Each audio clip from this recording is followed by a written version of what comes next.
অবস্থা খুব শোচনীয়। তিনি মুসলমানদের ত্রাতা হিসাবে ত্রাতা সাজতে চেয়েছিলেন। আমরা এই বসিরহাটের মানুষ মমতা বন্দ্যোপাধ্যায়কে বিশ্বাস করেছিলেন, কারণ আমরা দেখেছি মমতা বন্দ্যোপাধ্যায়, আমরা দেখেছি রোজার সময় মাহফিলে তিনি ঘোমটা দিয়ে তিনি হিজাব পরে দোয়া আদায় করেন।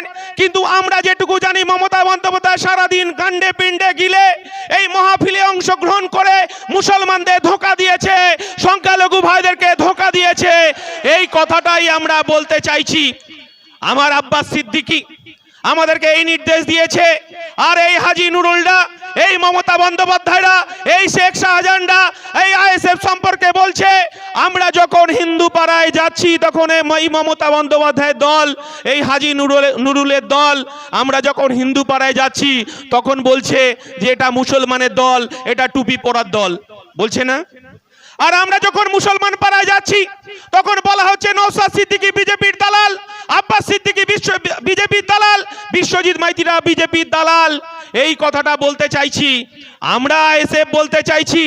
আমার আব্বাস সিদ্দিকী এই কথাটা বলেছেন, মোরা এক বৃন্তে দুইটি কুসুম, হিন্দু মুসলমান, মুসলিম তারে নয়নমণি, হিন্দু তাহার প্রাণ।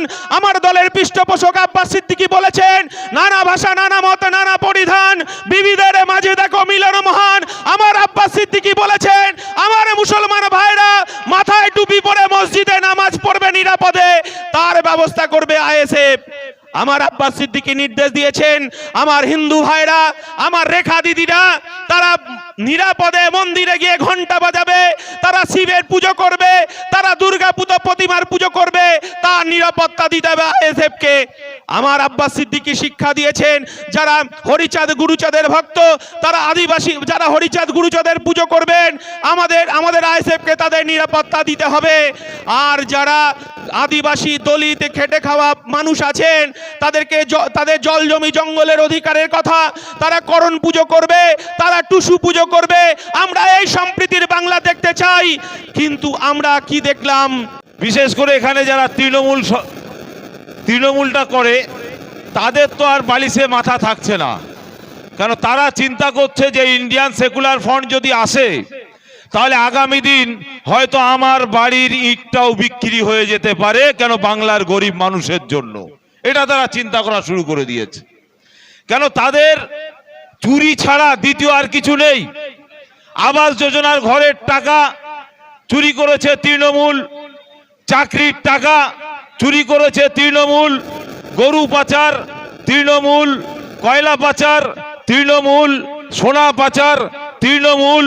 আর এত বড় বেহায়া নির্লজ্জ এখনো দেওয়ালে লেখে যে স্বচ্ছ দলের প্রতীক মমতা ব্যানার্জি। ভাবুন, এদের মান সম্মান ইজ্জত বলে আর কিছু নেই। চুরির একদম শেষ সীমানা পর্যন্ত পৌঁছে গেছে। কবরস্থানের যে দাহ করার জন্য, শ্মশানে নিয়ে যাওয়ার জন্য 2000 টাকা করে একটা স্কিম আছে সরকারের। এই 2000 টাকা থেকেও 500 টাকা কাটমানি খায় এরা, সেই দল। অতএব আপনারা ভাবুন, আপনার বাচ্চার ভবিষ্যৎ, আপনার মায়ের ভবিষ্যৎ, আপনার বোনের ভবিষ্যৎ, আপনার ভবিষ্যৎ কোন দিকে যেতে চলেছে। অটোমেটিক এ রাজ্যের প্রাইমারি শিক্ষা ব্যবস্থা বন্ধ হতে চলেছে। প্রাইমারি স্কুল আর থাকবে না, এ রাজ্যের স্বাস্থ্য ব্যবস্থা আর থাকবে না। সমস্ত কিছুই কর্পোরেট বিজনেসম্যানদের হাতে চলে গেছে। এখানে আমরা যারা আছি সকলের বাড়িতে ইলেকট্রিক আছে না নেই? আছে তো? ইলেকট্রিক বিল আগে 2টো বাল্ব জ্বালাতেন 100 ওয়াটের কত আসতো, আর এখন ইলেকট্রিক বিল কত আসে হিসাব করেছেন? কোথায় যায় পয়সাগুলো? আমরা পরিষ্কারভাবে বলতে চাই যে রাজ্যের ক্ষমতায় থাকবেন, এ রাজ্যের জনগণের ভোট নেবেন। অতএব এ রাজ্যের জনগণের গোলাম হিসাবে আপনাকে থাকতে হবে। যদি না পারেন তাহলে এই রাজ্যটাই ছাড়ার ব্যবস্থা এই রাজ্যবাসী আপনাকে করে দেবে, তার জন্য তৈরি থাকুন। কেন আগামী দিন খুবই কঠিন দিন আসছে, বাংলার মানুষের পিঠে দেওয়াল ঠেকে গেছে। তাই আপনাদের বলবো, আপনাদের জনগণের কণ্ঠ হয়ে আগামী দিন বসিরহাটবাসীর কথা, বসিরহাট মানুষের সুখের দুঃখের সর্বসময় যাতে ইন্ডিয়ান সেকুলার ফ্রন্ট পাশে থাকতে পারে, আপনার আওয়াজ যাতে পার্লামেন্টে পাঠাতে পারে, তার জন্যই 1 তারিখে খাম চিহ্নে ভোট দিয়ে বিপুল ভোটে জয়যুক্ত করে ইন্ডিয়ান সেকুলার ফ্রন্টের খামের প্রতীক আখতার রহমান বিশ্বাসকে পার্লামেন্টে পাঠাতে হবে। প্রস্তুত আছেন? আছেন তো? প্রত্যেকটা ভাইকে দায়িত্ব নিতে হবে। এটা বসিরহাট দক্ষিণ, বসিরহাট উত্তর, পাশেই হিঙ্গলগঞ্জ, প্রত্যেকটা জায়গায় যার যেখানে আত্মীয় স্বজন পাড়া প্রতিবেশী বন্ধু বান্ধব আছে, আজকের পর থেকেই প্রত্যেকে দায়িত্বশীল নাগরিক হয়ে এই তৃণমূলকে উৎখাত করার জন্য প্রত্যেকেই দায়িত্ব নিয়ে বলবেন আমরাও তৃণমূলকে উৎখাত করার জন্য আইএসএফ কে ভোট দেব। আমার বন্ধু আইএসএফ এসো, আমার মা আইএসএফ এসো, আমার ভাই আইএসএফ এসো, আমার আত্মীয় স্বজন আইএসএফ এ ভোট দাও। বলতে পারবেন না? বলতে পারবেন তো? বলতে পারবেন তো? আজকের পর থেকে প্রত্যেকের কাছে আমি এই বার্তা দিলাম যে আপনারা প্রতিটা ভাই এই কথাই বলুন। কেন Basirhat Lok Sabha Indian secular front এবছরে জিতছে, হারাবার কোনো জায়গা নেই। লড়াই সংগ্রাম যে যে ভাষা বোঝে তাকে সেই ভাষায় লড়াই সংগ্রাম ইন্ডিয়ান সেকুলার ফ্রন্টের কর্মীরা করবে, তার জন্য কিন্তু প্রস্তুত আছে। এই বলেই আমি আমার সংক্ষিপ্ত বক্তব্য শেষ করছি। ইন্ডিয়ান সেকুলার ফ্রন্ট জিন্দাবাদ, আইএসএফ জিন্দাবাদ। ধন্যবাদ কুতুব ভাইকে বক্তব্য দেওয়ার জন্যে। এবার রাজ্য সম্পাদক মাননীয় বিশ্বজিৎ মাইতি মহাশয়, খুব সুন্দর বক্তা, কিন্তু দুঃখের বিষয় আমাদের হাতে সময় খুব কম। ভাইজান এসে পড়বে, খুব সংক্ষিপ্ত বক্তব্য রাখবেন।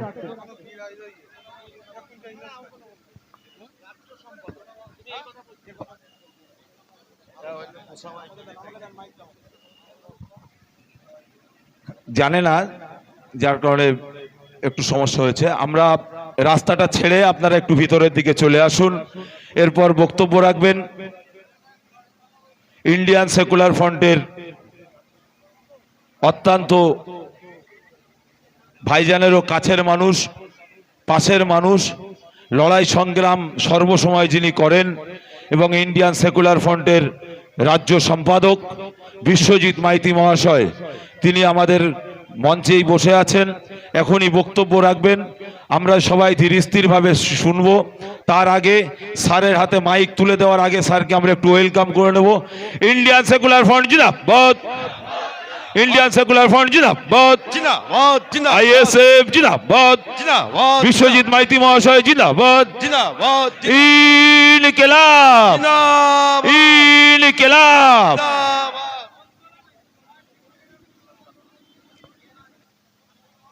লোডশেডিং, বিদ্যুতের দাম মমতা বন্দ্যোপাধ্যায় কোথায় নিয়ে গেছে জানেন তো? বসিরহাটের মানুষ লোডশেডিং এর মধ্যেই থাকতে হয়। মমতা বন্দ্যোপাধ্যায় বলেছিলেন যে 34 বছরের জগদ্দল পাথর, 34 বছরের বামফ্রন্ট সরকার বিদ্যুতের দাম বাড়িয়েছে, এই সরকারটাকে পরিবর্তন করতে হবে। আর মমতা বন্দ্যোপাধ্যায়ের এই 13 বছরে বসিরহাটের মানুষ শুধু লোডশেডিং দেখেছে আর ইউনিট প্রতি 9 টাকা বাড়িয়েছেন। এটাই হচ্ছে তৃণমূল। আজকে যে কথাটা বসিরহাটের মানুষের কাছে বলতে এসেছি, অনেক লড়াই হয়েছে, অনেক স্লোগান শুনেছেন, অনেক মাইকে বক্তব্য শুনেছেন, অনেক নেতা নেত্রীর কথা শুনেছেন। 1 তারিখে ভোটে পরিষ্কার বসিরহাটের মানুষের কাছে ইন্ডিয়ান সেকুলার ফ্রন্ট আমরা করজোড়ে বলতে এসেছি, শেখ শাহজাহানের পার্টি অফিসে শেখ শাহজাহানের যে সাম্রাজ্য তৈরি করেছে বসিরহাটে, আমার মায়েরা আর পিঠে তৈরি করতে যাবে কিনা তার নির্বাচনের জন্য আমাদেরকে লড়াই করতে হবে 1 তারিখে। মমতা বন্দ্যোপাধ্যায় অনেক কথা বলেছিলেন, বসিরহাটে অনেক কথা বলেছিলেন। আমাদের আব্বাস সিদ্দিকী আমাদের সৌজন্যে শিক্ষা দেয়। তাই এই মঞ্চে প্রথমেই বলি, এই বসিরহাট লোকসভা কেন্দ্রে তৃণমূল কংগ্রেসের যিনি প্রার্থী হয়েছেন হাজী নুরুল ইসলাম, তিনি প্রচণ্ড অসুস্থ। আমরা এই মঞ্চ থেকে তার কাছে আমরা দোয়া প্রার্থনা করি তিনি সুস্থ হয়ে আবার রাজনীতিতে আসুন। তিনি আবার ভীষণভাবে অসুস্থ হয়ে আছেন। আমরা যে কথাটা বলতে চাইছিলাম, কেন মমতা বন্দ্যোপাধ্যায় আবার এই হাজী নুরুলকে এই বসিরহাটে আবার লোকসভায় ক্যান্ডিডেট করলেন, আর কেনই বা 2019 সালে এই হাজী নুরুলকে তিনি কেন মুর্শিদাবাদের জঙ্গিপুরে পাঠিয়েছিলেন? আমার মায়েদেরকে এই কথাটা বলতে চাই, এই কথাটা আমাদেরকে অনুধাবন করতে হবে। কারণ আমরা দেখেছি যে হাজী নুরুল ইসলাম বসিরহাটে যখন তিনি সাংসদ ছিলেন, বারে বারে হিন্দু মুসলমানের পলিটিক্স করেছে। এই বসিরহাটের বিভিন্ন জায়গায় আমরা দেখেছি যে হিন্দু মুসলমানের রাজনীতি করতে গিয়ে আমার কখনো ক্ষতিগ্রস্ত হয়েছে আমার মুসলমান ভাইরা, কখনো ক্ষতিগ্রস্ত হয়েছে আমার হিন্দু ভাইরা, হিন্দু মায়েরা। আমরা কি দেখলাম বসিরহাটে গরিব খেটে খাওয়া শ্রমজীবী মানুষের তাদের গণতান্ত্রিক অধিকাররা এই শেখ শাহজাহান বাহিনী লুট করলো। আমার ভাইদের, আমার মায়েদের অধিকারটাকে এখান থেকে লুট করে নিল। আমাদের কোনো কথা বলার অধিকার রইল না। এই কথা বলার অধিকার চায়ের দোকানে মোড়ের মাথায় আমরা কোনো কথা বলতে পারি না। এই শেখ শাহজাহান এই ভেড়ি অঞ্চল দখল করে এখানকার গরিব খেটে খাওয়া শ্রমজীবী মানুষের তাদের জমি দখল করলো, আর তার তৃপ্তি বাসনার জন্য তারা পছন্দের মতো দিনের বেলায় আমার মায়েদেরকে পছন্দ করে আসতো, আর রাতের বেলা নিদান দিয়ে যেত। তাদের পার্টি অফিসে, তাদের যে পার্টি অফিস ছিল, তাদের যে ছোট ছোট খামার তৈরি করেছিল, আপনারা জানেন, বলতে আমাদের লজ্জায় মাথা হেঁট হয়ে যাচ্ছে। এই মমতা বন্দ্যোপাধ্যায় এই বসিরহাটের মানুষের কাছে বলেছিলেন সাচার কমিটির রিপোর্ট, সেই সাচার কমিটির রিপোর্টে তিনি বলেছিলেন মুসলমানদের অবস্থা খুব শোচনীয়। তিনি মুসলমানদের ত্রাতা হিসাবে ত্রাতা সাজতে চেয়েছিলেন। আমরা এই বসিরহাটের মানুষ মমতা বন্দ্যোপাধ্যায়কে বিশ্বাস করেছিলেন, কারণ আমরা দেখেছি মমতা বন্দ্যোপাধ্যায়, আমরা দেখেছি রোজার সময় মাহফিলে তিনি ঘোমটা দিয়ে তিনি হিজাব পরে দোয়া আদায় করেন। কিন্তু আমরা যেটুকু জানি মমতা বন্দ্যোপাধ্যায় সারাদিন গান্ডে পিণ্ডে গিলে এই মাহফিলে অংশগ্রহণ করে মুসলমানদের ধোঁকা দিয়েছে, সংখ্যালঘু ভাইদেরকে ধোঁকা দিয়েছে। এই কথাটাই আমরা বলতে চাইছি। আমার আব্বাস সিদ্দিকী আমাদেরকে এই নির্দেশ দিয়েছে, আর এই হাজী নুরুলরা, এই মমতা বন্দ্যোপাধ্যায়রা, এই শেখ শাহজাহানরা এই আইএসএফ সম্পর্কে বলছে। আমরা যখন হিন্দু পাড়ায় যাচ্ছি তখন এই মমতা বন্দ্যোপাধ্যায়ের দল, এই হাজী নুরুলের দল, আমরা যখন হিন্দু পাড়ায় যাচ্ছি তখন বলছে যে এটা মুসলমানের দল, এটা টুপি পরার দল, বলছে না? আর আমরা যখন মুসলমান পাড়ায় যাচ্ছি তখন বলা হচ্ছে নওশাদ সিদ্দিকী বিজেপির দালাল, আব্বাস সিদ্দিকী বিজেপির দালাল, বিশ্বজিৎ মাইতিরা বিজেপির দালাল। এই কথাটা বলতে চাইছি, আমরা এসে বলতে চাইছি। আমার আব্বাস সিদ্দিকী এই কথাটা বলেছেন, মোরা এক রেবিনতে দুইটি কুসুম হিন্দু মুসলমান, মুসলিম তারে নয়নমণি, হিন্দু তাহার প্রাণ। আমার দলের পৃষ্ঠপোষক আব্বাস সিদ্দিকী বলেছেন, নানা ভাষা, নানা মত, নানা পরিধান, বিবিধের মাঝে দেখো মিলন মহান। আমার আব্বাস সিদ্দিকী বলেছেন, আমার মুসলমান ভাইরা মাথায় টুপি পরে মসজিদে নামাজ পড়বে নিরাপদে, তার ব্যবস্থা করবে আইএসএফ। আমার আব্বাস সিদ্দিকী নির্দেশ দিয়েছেন, আমার হিন্দু ভাইরা, আমার রেখা দিদিরা, তারা নিরাপদে মন্দিরে গিয়ে ঘন্টা বাজাবে, তারা শিবের পুজো করবে, তারা দুর্গা প্রতিমার পুজো করবে, তার নিরাপত্তা দিতে হবে আইএসএফকে। আমার আব্বাস সিদ্দিকী শিক্ষা দিয়েছেন, যারা হরিচাঁদ গুরুচাঁদের ভক্ত, তারা আদিবাসী, যারা হরিচাঁদ গুরুচাঁদের পুজো করবেন, আমাদের আইএসএফকে তাদের নিরাপত্তা দিতে হবে। আর যারা আদিবাসী দলিত খেটে খাওয়া মানুষ আছেন, তাদেরকে তাদের জল জমি জঙ্গলের অধিকারের কথা, তারা করণ পুজো করবে, তারা টুসু পুজো করবে। আমরা এই সম্প্রীতির বাংলা দেখতে চাই, কিন্তু আমরা কি দেখলাম? আমরা দেখলাম আসানসোলের বাবুল সুপ্রিয়কে, আপনারা দেখেছেন যে বাবুল সুপ্রিয় বিজেপিতে নাম লিখিয়েছেন, এবং আসানসোলে আমরা কি দেখলাম? এই বিজেপির আসানসোলে এই বাবুল সুপ্রিয় তিনি সেখানে দাঙ্গায় হাত রাঙালেন। সেখানে আমরা দেখলাম মুসলমান মহল্লাতে গিয়ে দাঙ্গার হাত রক্তাক্ত করেছেন। আমার আসানসোলের মসজিদের ইমাম তার ছেলেকে টুকরো টুকরো করেছে বাবুল সুপ্রিয়র হাতে সেই সাম্প্রদায়িক রক্ত লেগে। আর আমার এই জনদরদি সংখ্যালঘু মুখ্যমন্ত্রী মমতা বন্দ্যোপাধ্যায় তিনি কলকাতায় কি ঝালমুড়ি খাওয়ালেন, তিনি আবার তৃণমূলে চলে আসলেন। সেদিন যেদিন বাবুল সুপ্রিয় আসানসোলে দাঙ্গা করলেন, সেদিন একদল তিলক কেটে হিন্দু ধর্মাবলম্বী মানুষ তারা বলেছিল যে আমরা এই আসানসোল থেকে মুসলমান নিধন চাই। আর একদল মানুষ তারা ইমাম সাহেবের কাছে গিয়ে তারা বললেন যে আমরা এই যে ইমাম সাহেব আপনার ছেলেকে খুন করেছে যারা, আমরা তারা বদলা চাই। আর ইমাম সাহেব মসজিদ থেকে বেরিয়ে মাথায় টুপি পরে হাত জোড় করে বলছে আমি এই দাঙ্গার দেখতে চাই না, আমার সন্তানকে খুন করেছে দাঙ্গাবাজরা, কিন্তু আমার আর হিন্দু ভাইয়ের একটাও প্রাণ চাই না, আমার আর মুসলমান ভাইয়ের একটাও প্রাণ চাই না। এটাই সম্প্রীতির বাংলা। আমার আব্বাস সিদ্দিকী বলছে মোরা এক বৃন্তে দুইটি কুসুম, হিন্দু মুসলমান, মুসলিম তার নয়ন মনে, হিন্দু তাহার প্রাণ। এই বাংলাকে আমরা মমতা বন্দ্যোপাধ্যায়ের হাতে আর নিরাপদ দেখতে পাচ্ছি না। আমরা ইন্ডিয়ান সেকুলার ফ্রন্ট বলছি, মমতা বন্দ্যোপাধ্যায় যদি অপরাধ থেকে থাকে, তিনি এই পশ্চিম বাংলায় বিজেপিকে ডেকে নিয়ে এসেছেন, আরএসএসকে ডেকে নিয়ে এসেছেন। আমরা দেখেছি যখন এই পশ্চিম বাংলা নির্বাচনে কখনো অটল বিহারী বাজপেয়ী দেশের প্রধানমন্ত্রী মমতা বন্দ্যোপাধ্যায়, তখন দেখেছি আমরা অটল বিহারী বাজপেয়ীর বিজেপির মন্ত্রিসভায় তিনি রেল মন্ত্রী। আমরা দেখেছি কখনো দপ্তরবিহীন মন্ত্রী, কখনো কয়লা মন্ত্রী। 2006 সাল পর্যন্ত এই পশ্চিম বাংলায় বিজেপির সঙ্গে তিনি গাঁটছড়া বেঁধে বিধানসভায় লড়াই করেছেন। আর মমতা বন্দ্যোপাধ্যায় আইএসএফকে বলছে বিজেপির দালাল, তাই না? আমরা দেখেছি মমতা বন্দ্যোপাধ্যায়কে, আমরা দেখেছি আরএসএস এর দুর্গা মমতা বন্দ্যোপাধ্যায়কে বলেছে আপনি 1992 সালে ফিরে যান। সেদিন 1992 সালে এই যে রেখা দিদি, তিনি বলছেন কি বলবো রেখা দিদির সম্পর্কে, তিনি লড়াই করেছেন, ভালো কথা। তিনি বলছেন যে 7টা জেলাকে নিয়ে একটা লোকসভা, তিনি পার্লামেন্টে কি বলবেন বুঝতে পারছেন তো রেখা দিদিরা? 7টা জেলা নিয়ে একটা লোকসভা, বুঝতে পারছেন কি বলবেন? তারপরে শুনলাম যে কোন পাড়ায় প্রচার করতে গিয়েছিল, সেখানকার দিদিরা নাকি তাড়া করেছেন। আমরা আইএসএফ এর পক্ষ থেকে বলেছি যে এই রকম আচরণ আপনারা করবেন না। সেই শিক্ষা নওশাদ সিদ্দিকী, সেই শিক্ষা আব্বাস সিদ্দিকী আমাদেরকে দেয় না। আমাদেরকে সৌজন্যে রাজনীতি করার শিক্ষা দিয়েছে, আমরা সৌজন্যে রাজনীতি করব।